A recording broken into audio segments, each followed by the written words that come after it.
What's going on, everybody? Welcome into another episode of the Lakers Outsiders podcast. I am your host, Gary Kester, here with you as always. We are back. It has been a minute. Right before we just went on, experiencing some weird technical difficulties. So if you guys can't hear me or can't hear Honi or anything like that, please let me know in the chat. But we are back. I am joined by Honi Ahmadian, as always. Honi, it's been a while since we've done one of these. Two things. One, it's natural that we are jumping back on while Lakers Twitter is having a meltdown on Easter Sunday. And two, I want to know approximately how many Popeye's chicken sandwiches you have consumed since the last time we recorded. I went on a fasting strike. I have not had a single one since we haven't, since all of this has been happening. Honestly, probably since the last time we did a podcast. That's how committed I am to this bit just for our pod. Listen, I'm not mad. I'm just disappointed. I don't. If Popeyes would come out and sponsor us already, I would have been having one every single day. This is true. If they don't step it up soon, I might have to go try the KFC chicken sandwich that's recently come out. I do actually want to try it, but I feel like I'd feel kind of dirty, like I'd be cheating. So I don't know. But hey. I won't go that far, but the McDonald's one is pretty good. I have tried that one. So you cheat. You won't go that far, but you cheated already. we were on a break. On a break. I love it. All right. Well, we were on a break, and I apologize to everybody for that. Life's been pretty crazy for me personally. Honi and I both work very, very early in the morning, so some of these late start times and late end times, because we did have a stretch for a while there. Lakers seemed to play every game going into overtime, which isn't ideal for people to have to be up early the next day. But we are back. Personally, I'm finally at a point in my school semester where things have settled down quite a bit, so I'll be around much more often. I'm looking forward to doing more of these as we gear up for the last 20 games or so of the regular season, going into the playoffs, assuming the Lakers make the playoffs, because if you ask Lakers Twitter right now, I think everybody's worried that they might not make it. So we'll dive into that. Today we're going to talk about basically just the state of the Lakers. It's been a while since we did one of these, so we'll kind of recap where the team is at, the current outlook moving forward, and things like that. And if we have time at the end, we will answer you guys' questions. So if you have questions, drop them in the chat. As always, guys, we do these live on twitch.tv/LakersOutsiders, on YouTube, and on facebook.com/LakersOutsiders. If you want to support us, you can like or follow or subscribe to all three platforms there. You'll be able to join us in the chat and ask questions and have some back and forth dialogue with us and stuff like that, and we would like to really incorporate that because you guys are the main reason why we do this. We enjoy communicating with the Lakers community and just having that feedback and that relationship with you guys. So all right, without further ado, the Lakers got beat pretty bad today, which wasn't totally unexpected, losing on Easter Sunday against the Clippers, who were not 100% healthy, but were pretty damn healthy. I would have swapped situations in a heartbeat because they had Kawhi Leonard, Paul George. Their main guys. The Lakers obviously have been without LeBron James and Anthony Davis for an extended period of time, and are probably going to be for at least a couple more weeks. So with that being said, Honi, the Lakers have obviously been struggling. They're 4-6 in the last 10, but they have been missing their two best players and two, in my opinion, top 5 players in the league. How are we feeling about this team? Are we concerned, or is it just this is just what it is for the time being? The way I kind of look at it is if you look at their schedule over this last stretch, especially since LeBron has gone down, and you go team by team, it's not really surprising which games they've lost and which ones they've won. They've beaten the teams that they were capable of beating, and the Cavs, the Magic, and the Kings, and they've lost to really a bunch of contenders in the Suns, the Sixers, the Bucks, and the Clippers, and then also the Pelicans. That might be the one game that you say, well, we could have won that one as well. Mm-hmm. So there's not a lot of concern on my part in terms of how they're playing, because this is a team that is missing the two superstars that it's built around. Everybody else was brought to this team to work as a role player off of those guys, and now all of their roles have increased. They're playing in a situation that they were not ever supposed to play in. And frankly, I don't think they've played that poorly, all things considered. I think offensively they've been garbage. And that's not surprising because they don't have LeBron James, who is maybe the greatest player of all time, especially offensively. And he's the guy that sets up a lot of their offense. But defensively, they've still been amazing even since LeBron has gone down and without Anthony Davis. I think I don't know about after tonight, but I think before today's game, they were second in defensive efficiency in that time since LeBron has gone down, which is frankly like remarkable considering those are two guys that have legitimate cases or would have had legitimate cases for the All NBA defensive teams if they didn't get injured. So from that perspective, I think I'm pretty optimistic. Yeah, there's concerns. Obviously, Anthony Davis being out as long as he has been is concerning, and we don't know how he's going to play once he is back. If he's going to be back, honestly, like Frank Vogel today said that it's going to be another few weeks, I think, until he's back. And it's already been, I think, 7 weeks since he went down with this injury. So we have not really seen Anthony Davis play with this team quite at all. LeBron as well, we don't really know exactly what his timetable is. It hasn't officially been announced at any point. I think that if you do have a concern about this team, it's that, sort of similarly to the Clippers of last year where, they managed to tread water but when their guys weren't all playing together in terms of Kawhi and Paul George, but they really did not play a lot together at all. I think they ended up playing something like 20 to 30 games in the regular season together, maybe more. And so they didn't really build that chemistry. Obviously, the Lakers have a little bit of an advantage in that the core of this team was here last year as well, and they're just kind of fitting in some pieces around it. But I think that is, a concern that when Anthony Davis comes back and then when LeBron comes back, they're kind of going to have to be rebuilding that chemistry and rebuilding how they play together and getting all those guys up to speed again.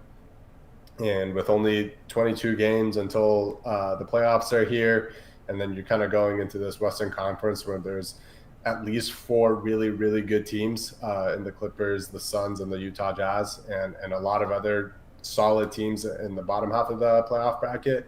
That part of it is concerning to me. But in terms of how they're actually playing, I can't really be upset at the games that they're losing and how they're losing them. Yeah, I mean, I've mostly shrugged off most of what's gone on this season because this team had a 2-month off season. We were concerned going in how the team would be from a physical standpoint, their conditioning, their health, and all that stuff. And we've been saying, from the get-go that the most important thing for this team was going to always be just staying healthy, being healthy going into the postseason. And I think that hasn't changed one bit. I love the makeup of this roster. It's not perfect. I think there are still, there's still a buyout spot that they could improve the roster, hopefully with a wing that can either shoot, play defense, or maybe both. Probably won't find one that can do both at this point. Those are usually a premium in the NBA. So, but I mean, like I said, this situation just is what it is. It's. I'm not saying it's all sunshine and rainbows, but I'm honestly still not concerned about this team. I mean, I think this honestly, maybe it's just the optimistic side of me, but I think this could be like a blessing in disguise long term for this team because I think a lot of these guys are learning to play without LeBron and AD, which in the playoffs, if those guys are healthy, they're not going to really have to do, barring foul trouble or anything like that. But I think it's a good thing if these guys do learn how to play without those guys so that if something does happen where, maybe it's a minor injury or there's foul trouble, AD goes out with 3 fouls in the first quarter or something like that, and LeBron does have to take breaks. These guys are, have those reps playing without both of them and can ultimately kind of figure it out from there. Obviously, it's not something that is probably very sustainable because this team is built around LeBron and AD and their skill set. But I do think the combination of that, getting these guys reps and learning how to not have that safety net of 2 of the best players in the world to bail them out, and combined with, obviously, I'm anticipating both LeBron and AD will come back and be healthy because the Lakers are going to be very cautious and basically they're not going to rush these guys back. And that's the key thing is I think LeBron especially needed the time off because he had been grinding it out, and I was worried about his legs because his age and everything, and he wasn't taking games off and all this stuff. And I think he had the one game before the All-Star break. But getting those guys the rest, I know it's not how you want to do it with the injuries, but I think it'll allow those guys to really recover basically all the other maybe like nagging injuries and stuff that they're dealing with, on top of the rehab that they're dealing with for the primary injuries. But I think they'll come back fresh, and that's the key thing I think is obviously you don't want to put more burden on the rest of these guys, but if you can get LeBron and AD fresh with fresh legs going into the playoffs, and then everybody kind of falls back into their normal roles, I think this team can still make a run and certainly repeat as champs. Because I think they still would be the best team in the Western Conference, even though it's the Western Conference is a grind. And then if you make it through, you're most likely looking at the Brooklyn Nets at the end of the road there. So, like I said, it's not an ideal situation, losing games and having to really grind out, especially with this long road trip that the Lakers are on, and the next 10 games or so is very tough. And there's a lot of very losable games for sure because you're playing some really good teams and you're playing very shorthanded. And of course, the Nets announced I think yesterday that Kevin Durant is on the verge of coming back just in time to play the Lakers, so that's great. But yeah, I mean, it sucks. This situation is what it is. It sucks. You obviously hate to see injuries. Injuries suck. And you want to see this team fully healthy because we haven't really seen them fully healthy. And when they were really damn good. And that was with a short offseason and a team that probably wasn't super fresh. Maybe, here in a few weeks, I think the Lakers and a couple other teams in California will be welcoming some fans back to arenas and stuff like that. Maybe that'll give the team a little boost here and there, but we'll see. They just have to grind it out. They just have to get through the storm that they're in right now, because it's tough, but it's always been a long-term game with this team, and it's always been about the playoffs. Just get to the playoffs healthy, and I think they'll be just fine. I still believe if this team is fully healthy, they're going to be insanely difficult to beat 4 times out of 7. Yeah, I pretty much feel the same way, even with potential seeding issues, and it sounds like that's going to matter a little bit more than we thought it was going to because fans are starting to get into arenas, so there will be at least some sort of a home court advantage rather than just the travel issue of it all. But even with that, I think looking up and down the Western Conference standings, if this team is healthy, the only team I truly really worry about is still the Clippers. I think the Jazz are a great team. And they can shoot lights out, but they kind of have sort of the same vibe as the Rockets last year in that they can beat you with their three-point shooting, but if you take that away or if you have a solid game plan of taking one of their stars away out of the game, then you can easily beat them. And I think the Suns are probably not quite at the experience level to really beat the Lakers. And then there's, other tough teams like the Nuggets, the Blazers, the Mavs, whoever else. But looking up and down that list, I'm still really the Clippers are the only team that I think are on the same level as the Lakers, and I would still consider the Lakers as a favorite if they are healthy. So yeah, like you said, I'm just kind of echoing that sentiment that I'm not too concerned about their playoff chances. I'm not concerned about them missing the playoffs, and I'm not too concerned about them making a run as long as they're healthy, and hopefully they're healthy early enough that they can kind of get some reps as a full roster before the playoffs actually start. How upset do you think Rudy Gobert would be if he had to see Anthony Davis in a playoff series? I think there's a pretty solid chance right now that would be the second round. That the Jazz, after going this hard in the regular season and really just kicking ass for a very long stretch, and they have a 3.5 game lead over the 2 seed right now, it seems very likely that the Jazz are going to be the 1 seed. That in the second round they get the Lakers, who might be the absolute worst mismatch for them in the playoffs. So, yeah, I think he would hate it. I would love it. I think that would be a really fun series in a lot of ways. But I would definitely fancy the Lakers' chances. Yeah, and if the Lakers do, so let's say, I guess one thing I wanted to ask you was how concerned you might be about the Lakers dropping in the standings, because there's a lot of fans that seem to be very concerned that they might not make the playoffs. Like, oh, you can't make a run in the playoffs if you don't make it, blah, blah, blah. I think one thing people are forgetting is that to make the playoffs this year, you got to be in the top 10 because you have the play-in games. Obviously, you don't want to be 10 or 9 in that situation because you have a tougher odds to overcome. But, like, I would trust the Lakers in 2 do-or-die games in a play-in would win both of those games, especially against if it's a team like the Spurs or the Mavs. I think they would win both of those. Not saying those 2 teams aren't good. I think the Mavs have figured out a lot of stuff and they would be tough. But like right now, the cutoff for missing the playoffs, the Warriors are 10th right now at 23 and 26. The Lakers are 31 and 19.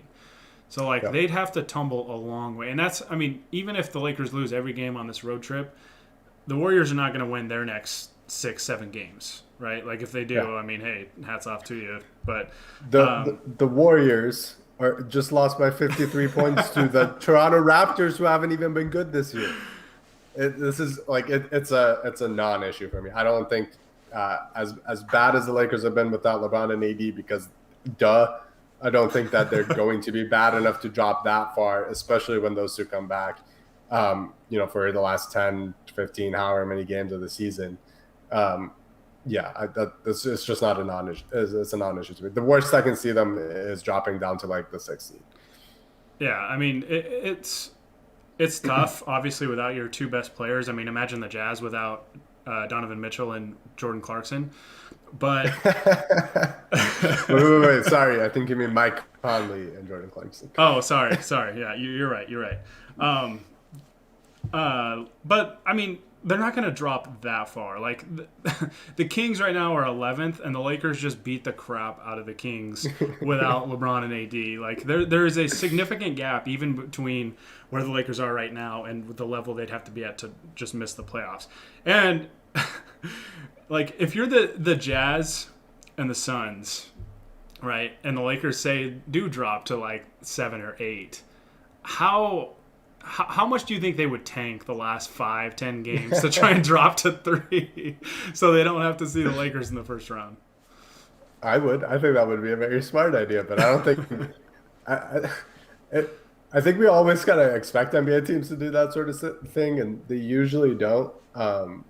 But the rare occasion that they do is really fun, and it would be. I would love to see the sort of like chess match towards the end of the season as teams try to get the favorable playoff matchups, because I think I think we kind of say this every year, but I think the matchup thing in the Western Conference especially is really huge. Like a lot of these teams are very close to each other in talent level and ability and how they played this year.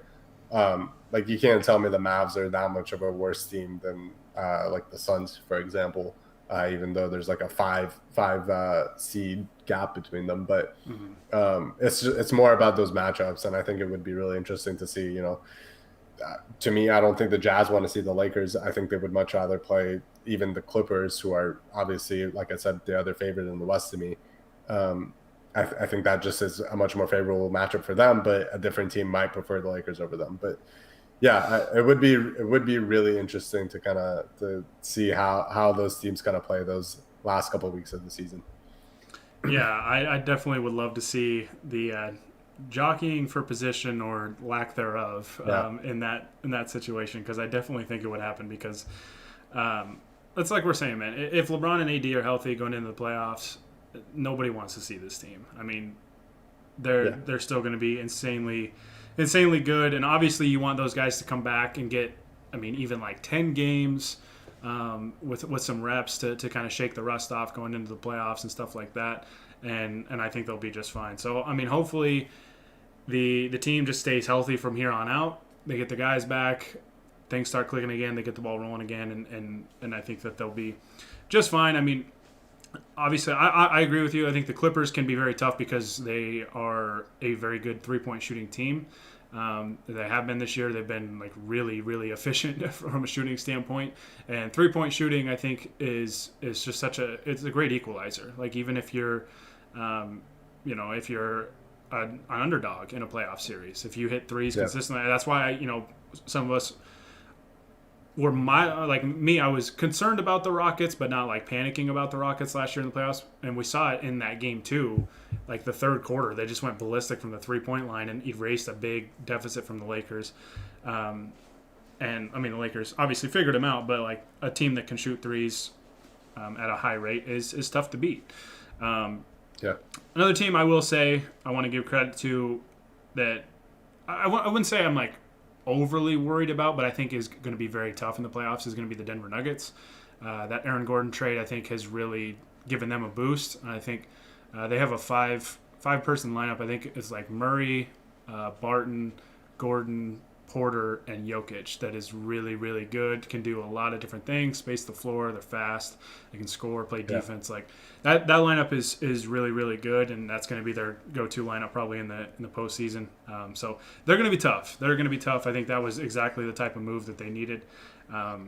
So they'll be tough as well. And obviously the West is just it's tough. I think the top 6 teams in the West right now are all really good for different reasons, but I still would take the Lakers any day over any other team in the West. I mean, the Nets to me are the biggest threat just because they have such firepower. Yeah.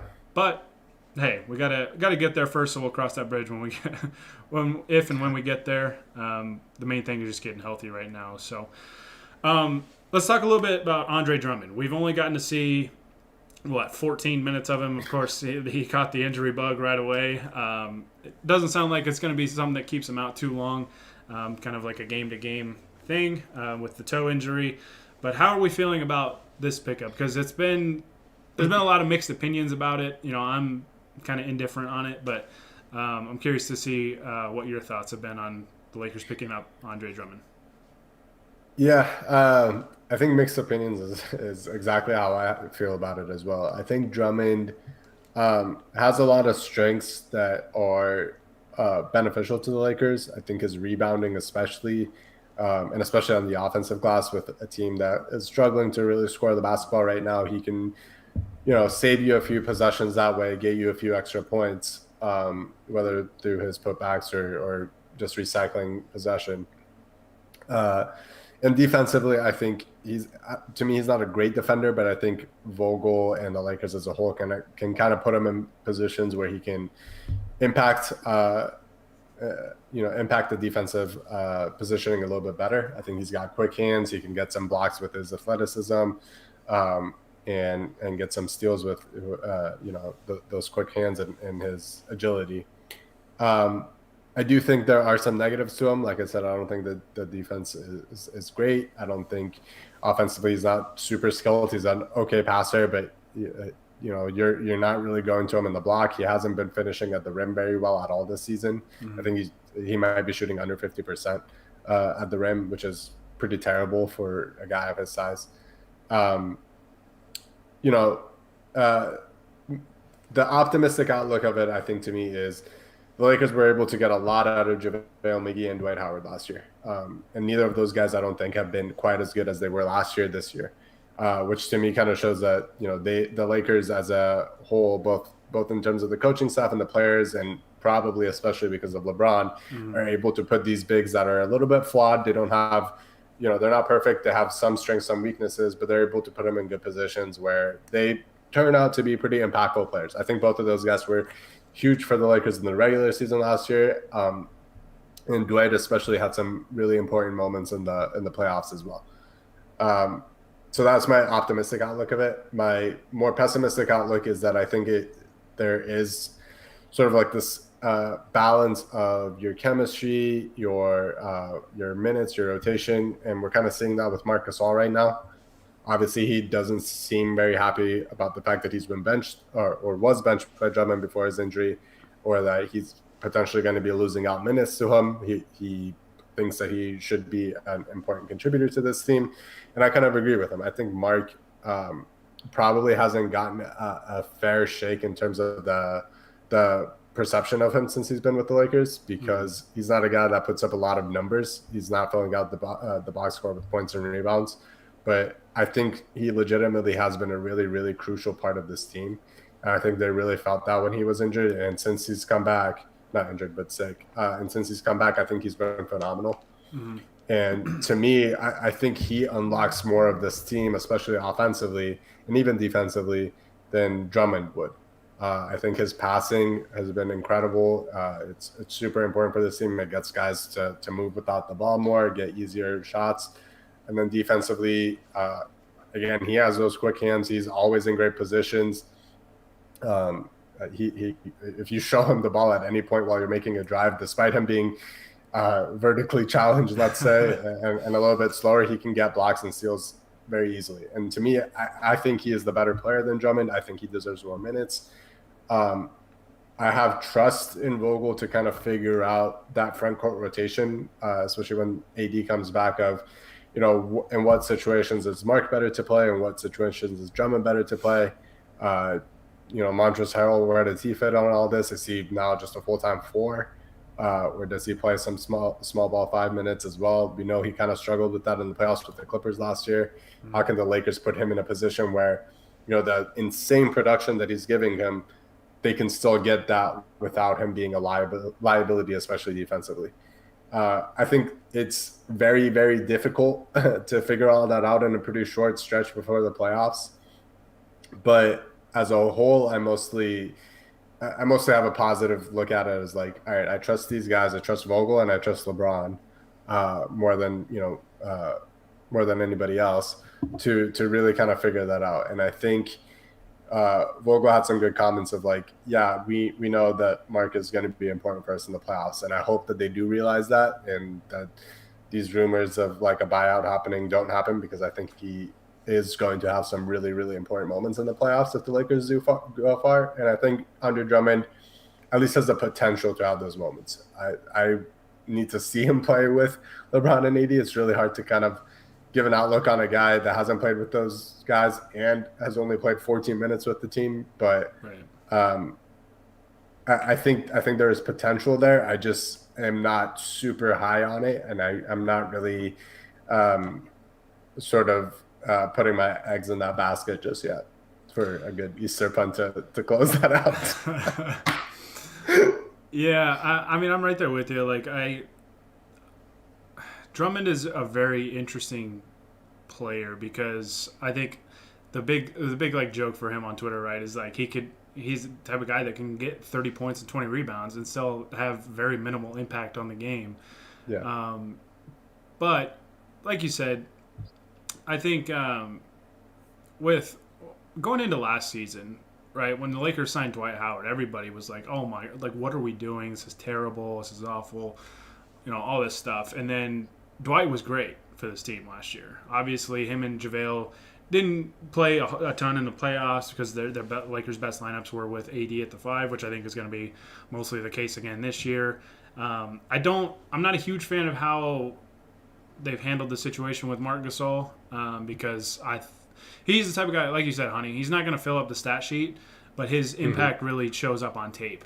And his passing and that dynamic, just his basketball IQ on both ends of the floor really jumps out when you watch the team play.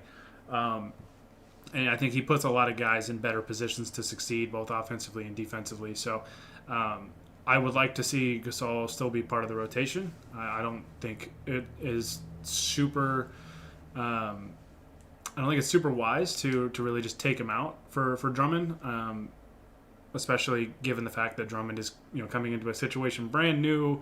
He's probably had like one before that first game. He probably had one walkthrough with the team, and then just was thrown into the starting lineup. And Drummond isn't going to give you the same things that Dwight and JaVale gave the Lakers last year. He is a big body. He's a great rebounder, and sometimes, like you said, with a team that is struggling to put the ball in the basket.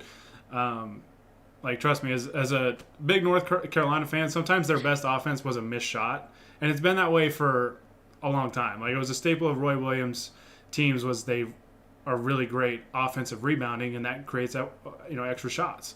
So I think he can give some of that stuff to the Lakers. I have questions about the defense, but I trust the talent evaluators for the Lakers. I trust Rob Pelinka. And like you said, I mean, not every situation is the same, right? Like Dwight Howard had been in some situations that were obviously not great for him, not great either fit personality-wise, skill-wise, whatever it was. And he fit in seamlessly with the Lakers, playing next to LeBron and AD.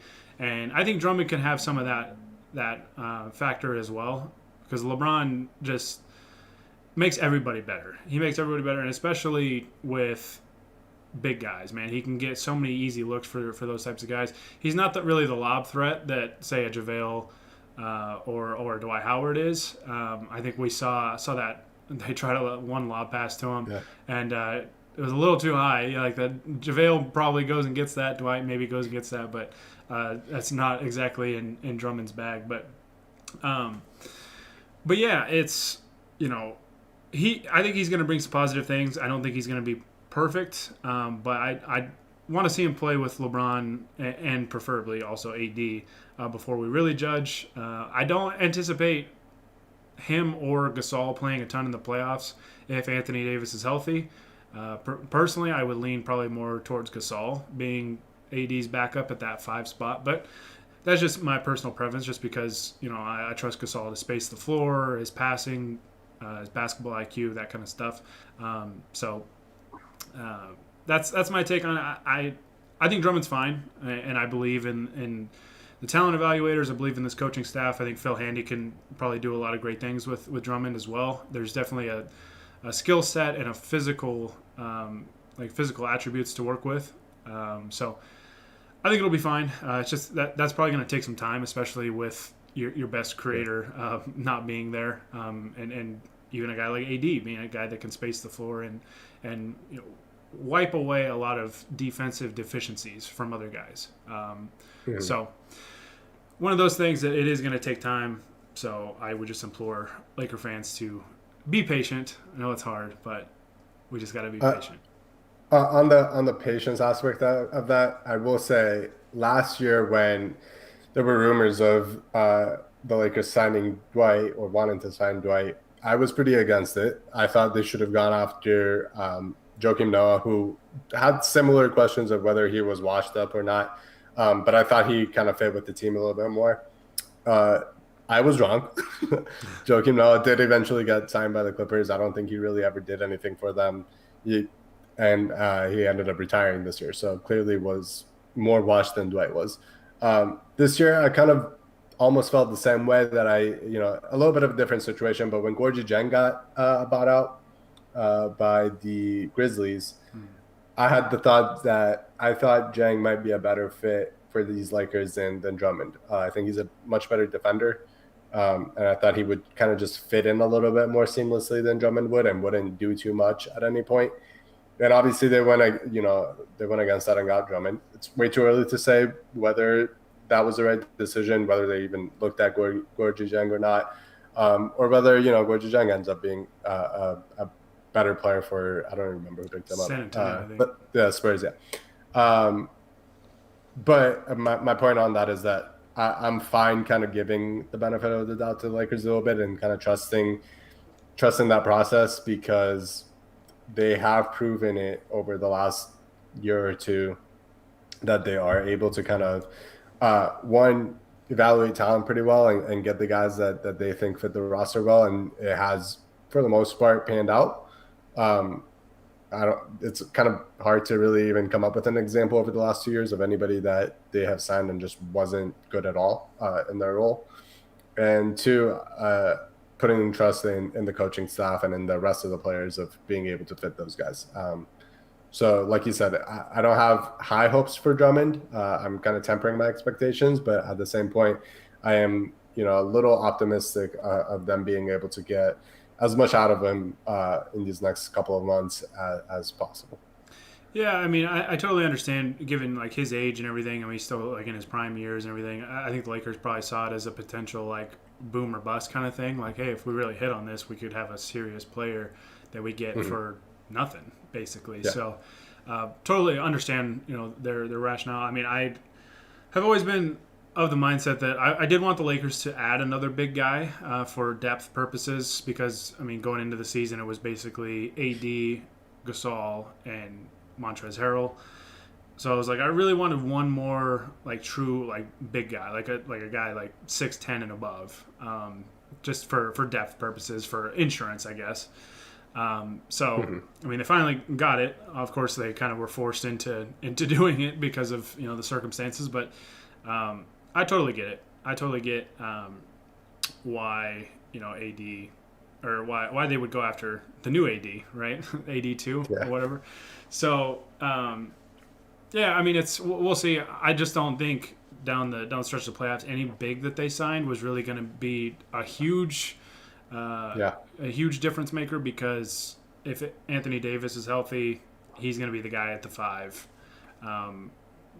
Probably with either Montrezl Harrell or LeBron at the 4 a lot of the time. So not a huge thing for me. I totally understand why the Lakers would do it. So. All right, let's look at the remaining stretch of this road trip because it's the next few weeks are going to be important for the Lakers because they probably won't have LeBron or AD for quite some time. I was kind of hoping that by the time the Lakers came back from this road trip on April 15th against the Boston Celtics, they'd maybe hopefully get one of those guys back. We'll have to see. Not looking great, but... That'll be the first game with fans too. So hopefully, it would be nice to have one of those guys back for that moment. Yeah. So remaining road trip. Tuesday, the Lakers play at Toronto. Thursday, they play at Miami. Saturday, they play at Brooklyn. Monday, at New York. Tuesday, at Charlotte. And then they'll be back home for the Celtics before they play 2 home games against the Jazz and then 2 road games against the Mavericks. And then the schedule gets a little bit lighter after that. So how are we feeling about these last 5 games of the road trip? Obviously, today was not good. The Lakers only scored 86 points. But it was kind of one of those games you kind of penciled in a loss. So how do we feel about these last 5 games of the road trip? It's a difficult stretch, no doubt. Those are, 4 teams that are in the playoff picture in the East, a 5th team that could find its way into the playoff picture. And has been a great team over the last couple of years. There's none of these games to me are games where I am sitting and saying they have to win that one. The Magic win I think last week was one where I was like, all right, that would be a bad loss if the Lakers lose to that team. None of these ones are like that. Even the Raptors team that has not been as good as people expected, but I think they're also better than their record indicates. I'm pretty sure they have a positive net rating and point differential, even though they're under 500. So to me, but you're a Raptors fan, so we can't expect you to be objective on that subject. That is fair. That's the game that I would say, over the stretch they should win. I think the Knicks game is probably winnable. The Hornets game is probably winnable. And then the Heat and Nets, I would pencil those in as losses, although the Heat are kind of up and down, so who really knows. Yeah. But to me, I think if we see any sort of improvement over the stretch of one, their defense kind of sticks it out the way that it has been playing over this last little while. And then offensively, if we get a couple of good games where they actually do start pouring in some points, the 3-point shooting gets a little bit better. And then hopefully if Drummond comes back at some point during the stretch, which I think they're optimistic about, but they haven't really announced anything. Then hopefully we got a couple of good looks at what he can do, even on a team without LeBron and AD. Just sort of the things that he can kind of add to this team. Yeah, I look at the rest of that 5-game stretch, and I think 3 of them are I don't want to say very winnable, but definitely winnable. I think the Raptors, like you said, I think they are better than their record, and also the Lakers, there's some kind of hex on the Lakers playing the Raptors all of a sudden. They haven't beaten the Raptors since 1927. And so I guess they're not the Toronto Raptors right now. They're the Tampa Bay Raptors, right? Tampa Bay. Yeah. So, we'll see. That's one of those I would love for them to win that because I think that would be huge. Because I think the Knicks game is very winnable. they're getting the Hornets at kind of the right time, right? The Hornets gave the Lakers some problems a couple weeks ago, but in this go around, I mean, they're not going to have LaMelo Ball. They won't have Gordon Hayward as well, so they're going to be shorthanded as well. So that would be ideally a game that the Lakers could win, but it is the last game of a long road trip, and you never know how that's going to go. It's also the second night of a back-to-back because they'll be at the Knicks the night before, so we'll see. But if the Lakers can get like even 2 out of those 5, I would honestly be happy with that. They just can't go on like a 12-game losing streak because then stuff gets kind of dicey. You might be looking at like a 7 and 8 seed, but like we were saying earlier in the stream, and it's as long as they're in the top 10, I am not concerned about it. Like, will I be sweating bullets if they have to win 2 playoff games? Of course. But will I be worried that they can't do it? No. Like, especially if the team is healthy, I will take this team up against anybody. The Nets obviously being the biggest threat, but I still think this team, if fully healthy, I would still take them over anybody. I like their chances. So just got to get guys back and right now just weather the storm and just get into a good spot with the team fully healthy, get some reps going into the playoffs, and I think that they'll be just fine. So we'll have to obviously play that by ear, but Toronto Tuesday night, that is going to be an earlier start time. It's 5:30 for me, so I think that's 4:30 Pacific. So it's going to be an early start time. So we'll have to see. I will be around for that. Honi, so if you're around for that, we will definitely pod after that game as well.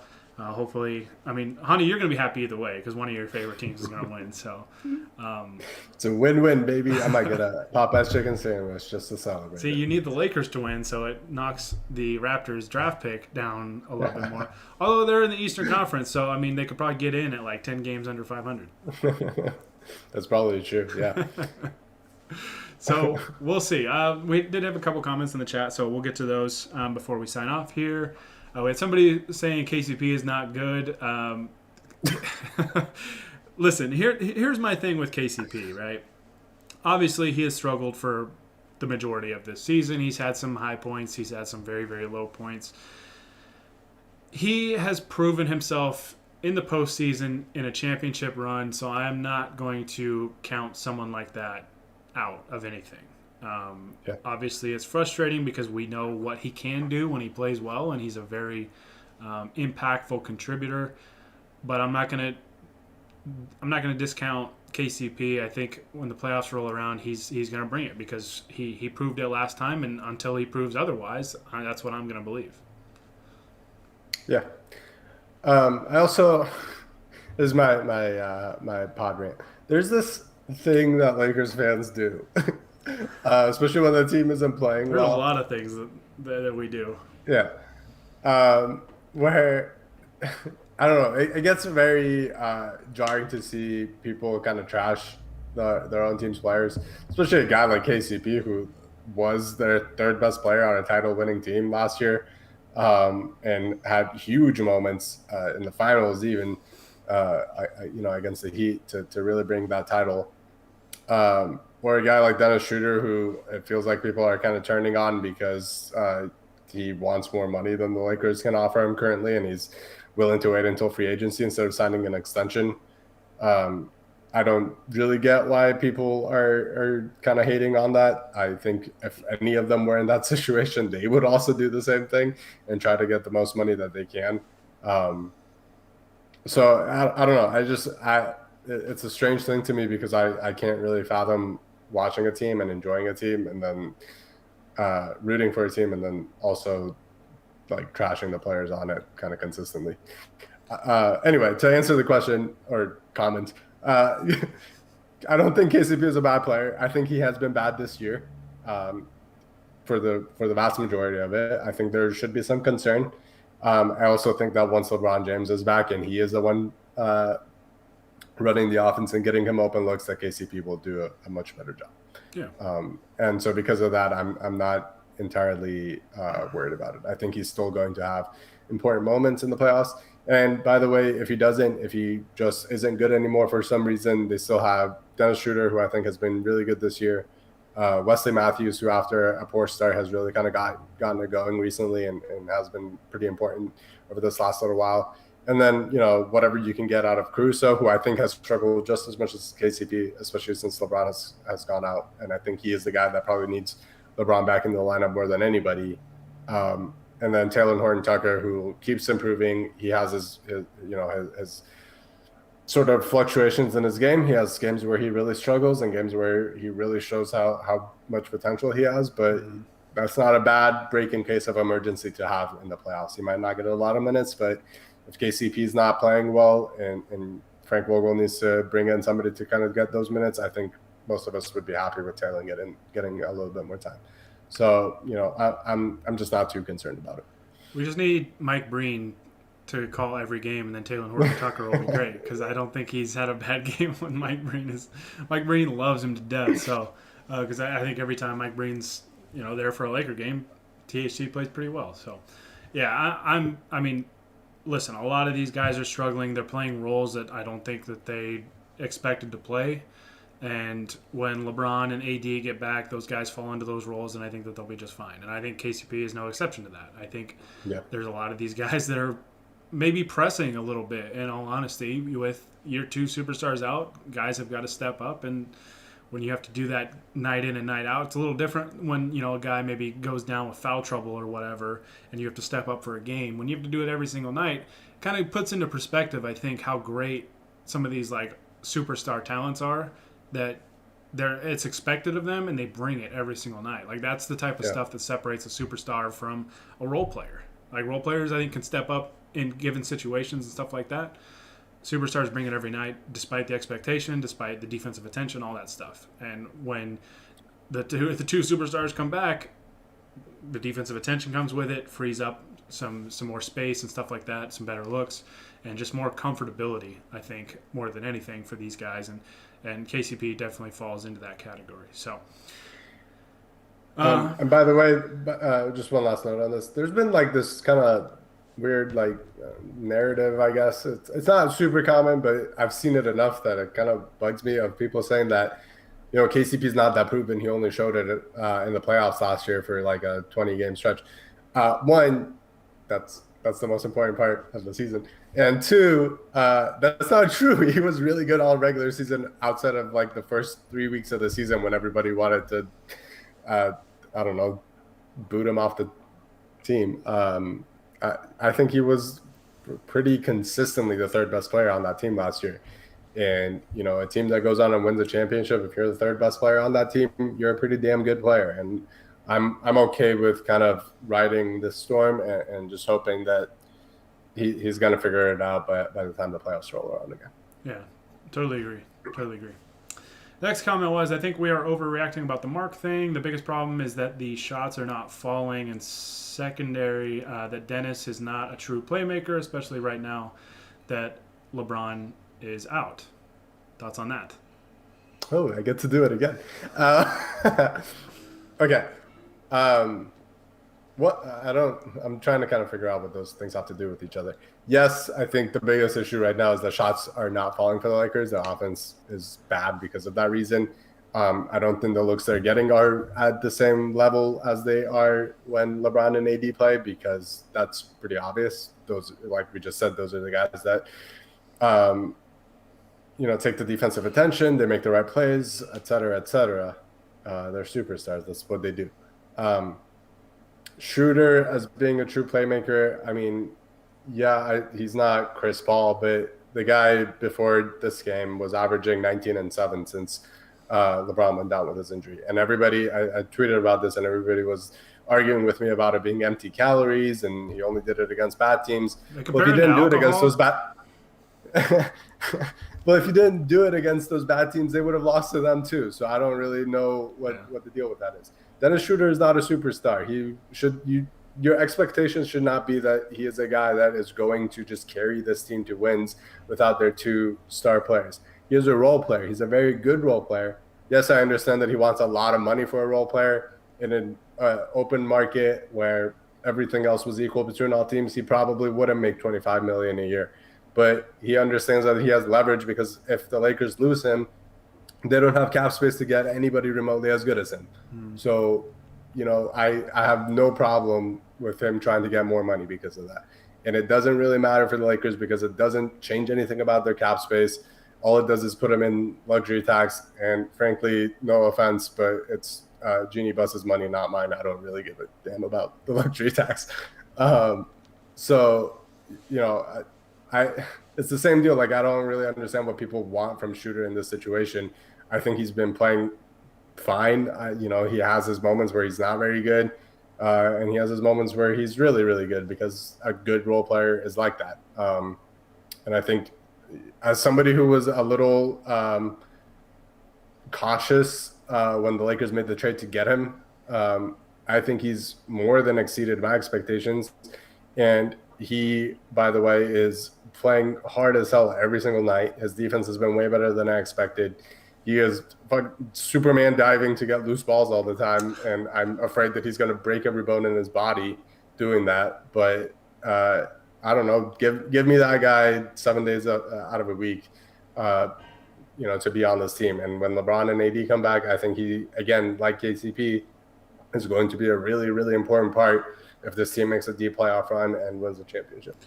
Yeah, and that's the thing with Schroeder is that I feel like expectations are maybe a little too high for him. Yes, he wants a lot of money. Breaking news: employee wants more money for their job. Like, it's a thing. But the reality is he a superstar? No. Is he an all-star? No. Is he a good player? Yes. Is he a perfect player? No.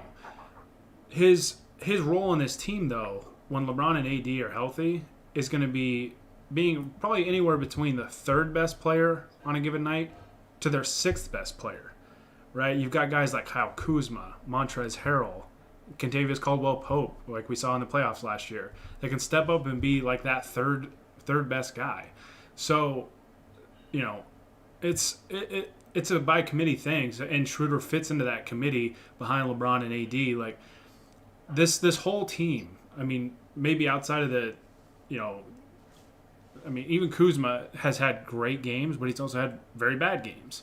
Montrezl Harrell, I think, for the most part, has been pretty strongly consistent.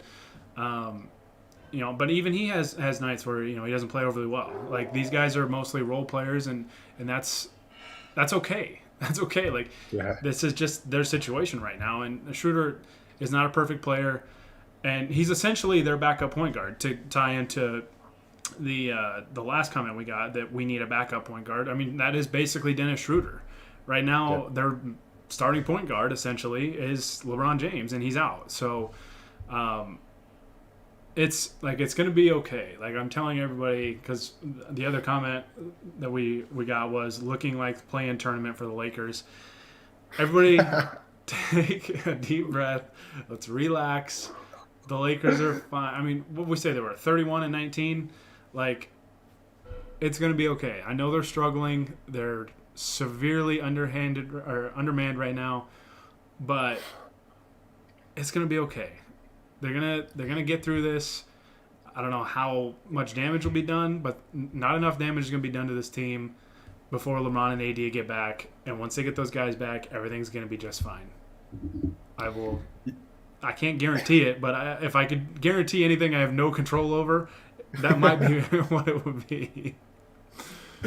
Yeah, man. I mean, Anthony Davis hasn't played in 7 weeks. He's played 23 out of 50 games, literally less than half of the season, and this team is 31-19. That's your second best player, the most important player to your defense, and your defense is still up, in the top 5 of the league. I don't know, man. The only real concern should be whether LeBron and AD can come back healthy and get to where they were before they got injured. Because outside of that, everything else, all of these other little issues that are popping up of, well, KCP's not shooting well enough, well, Dennis Schroeder isn't enough of a playmaker, well, Marc Gasol is unhappy. All of those stuff, it legitimately gets wiped clean if there's a healthy LeBron and AD. There's still concerns, the three-point shooting isn't very good. The three-point shooting wasn't good last year either. um, they don't have a backup point guard. They didn't really. I mean, I guess Rondo, but you didn't expect them. You didn't expect Rondo to be as good as he was in the playoffs before that. So, I mean, I'm frustrated too because I like seeing my team win games. It's a lot more fun. It's a lot more fun to do these podcasts after they win games, but I just can't bring myself to really be concerned when we're seeing this team without the two dudes earning like $70 million a year combined. Yeah, I mean, I don't really have anything else to add. Like it's gonna be fine. It's gonna be fine. If assuming the guys come back, get healthy, they come back, guys stay healthy, this team will be just fine. Will they win a championship? Who knows? But they're going to be really, really, really tough to beat if they're healthy. So that's the number one thing. It has always been the number one thing with this team, and it's going to be the number one thing until proven otherwise. Until they run into a team that can beat them fully healthy, and then you have a different set of problems, and you figure that out when you get there. So, all right. Last question was, what is your opinion about Austin Rivers? Has anybody picked him up yet? So actually, I have been thinking about him. There was a rumor that the Bucks were going to pick him up, and then they signed. Oh, that's right. And then nothing came of it. Who did they sign? Yeah, they signed somebody else. I don't remember who it is now. They traded for PJ Tucker. They gave Drew Holiday $40 million a year over the next 4 years. Which, hey, shout out to Drew, man. Drew is a great dude, and it's cool to see Drew Holiday get paid. But yeah, I love Drew Holiday. Yeah, so right now it seems like nobody's picked him up. I don't know if that means that the Bucks are going to pick him up at some point, and they're waiting for some reason. I don't know why that would be. But right now, it seems like he's a free agent.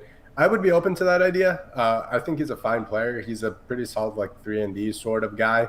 I guess the only issue is more of a guard. He's kind of undersized if you want him to play on the wing, and the Lakers have a lot of guards. I guess it's insurance for if KCP doesn't figure things out, or if Caruso can't do enough, or I mean, I don't even want to say Taylor because I don't think Taylor's going to be that important of a player in the playoffs if those guys are playing well.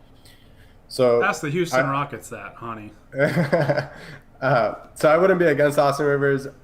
He might be the best player available. I don't know if he's the best need. Another guy I think is kind of interesting right now is Ben McLemore. You want to talk about shooters? He's a great shooter. I think LeBron really likes him. I believe he's a clutch guy. Not a great defender though. So yeah. I don't know. All these guys, you're kind of scraping the bottom of the barrel. All of them are going to have flaws. None of them are going to be perfect. You're just kind of looking for the one that kind of fits your team the most, sort of like Markieff Morris did last year. He obviously has his own flaws, but he was legitimately huge for the Lakers last year, especially in that Houston series. So if they can get somebody that can have that sort of impact, or doesn't even have to be that high of an impact, but just be able to play those spot minutes and kind of just plug in the little holes that the Lakers have on their roster, then that's all you can ask for. I, for one, am shocked that there's no perfect players available with 22 games left in the regular season. Usually, perfect players are available whenever April rolls around. It's a weird year. The Raptors got to stop playing around and buy out Kyle Lowry. That's all I'm saying. Somebody said the Bucks signed Jeff Teague. Oh, that's what it was, yeah. So, yeah. I'm not too tied in with what the Bucks are doing, so I appreciate that. So, yeah, man, it's good to be back on this. Just want to remind everybody it's going to be okay. Let's take some deep breaths, have a Popeye's chicken sandwich, and put yourself in a little food coma, maybe take a little nap, and it'll be okay. So, I don't know what body or like organization gives you a certificate to be allowed to perform therapy, but when I find out, I'm just uploading this this podcast as my resume and seeing if I can get into that. There you go. There you go. Calming the masses, man. It's rough sledding right now for the Lakers, but it's gonna be okay. I swear it'll be okay. So. All right, we'll be back on Tuesday night. Lakers play the Tampa Bay Raptors. Hani's, I don't know if it's Hani's second favorite team or his first favorite team. So it's my third favorite team. The second one is the Toronto Raptors. There we go. So yeah, we'll see if the Lakers can end their I don't even know how many games it is, 98 game losing streak to the Toronto Raptors and or Tampa. Well, maybe because it's the Tampa Bay Raptors right now. Maybe the Lakers can finally beat them. We'll Would that see. even count as breaking the streak? Gotta consult the record books. Listen, I'm gonna take whatever I can get at this point. So, we'll be back Tuesday. It was really good to get back on this and start doing this again. I'm excited for the final stretch of the regular season, the last 22 games, going into the playoffs. Because yes, I'm saying it right here, right now, the Lakers are going to be in the playoffs. No matter what some of you guys think, they're going to be there. I mean, at the very least in the play-in games. So that's the Gary guarantee. That is, yeah. Or it's the Kester kiss of death. We don't know yet. So, ooh, that's a good segment. We got to do that. we just figured something out. We're back. We're mid-season form, even with the long layoff. All right, so yeah, we're gonna get out of here. Thank you guys for tuning in. Like I said, apologize for the long break that we had. That was 100% on me, but that should be a thing of the past, and we'll be on here more and more, especially when the Lakers play super early, like right around dinner time. That's more ideal than those late night West Coast games. So, but yeah, we'll be back Tuesday night. As always, you can follow, like, subscribe to us on twitch.tv /Lakers Outsiders. You can subscribe to us on YouTube and as well over on facebook.com /Lakers Outsiders. Follow Honi on Twitter at HONIAHM. I need to get that up on the screen for next time so I don't have to keep repeating all this. You can follow me on Twitter just at Gary Kester, GARYKESTER. You can also follow me on my personal Twitch account if you're into gaming and that kind of stuff. Just right up on the screen under latest subscriber, SwitchGK right there on Twitch. And yeah, we'll be back on Tuesday. Thank you guys so much. But until next time, with Honi Ahmadian, this is Gary Kester and the Lakers Outsiders signing off. Shout out. I don't have one prepared because I forgot we do that.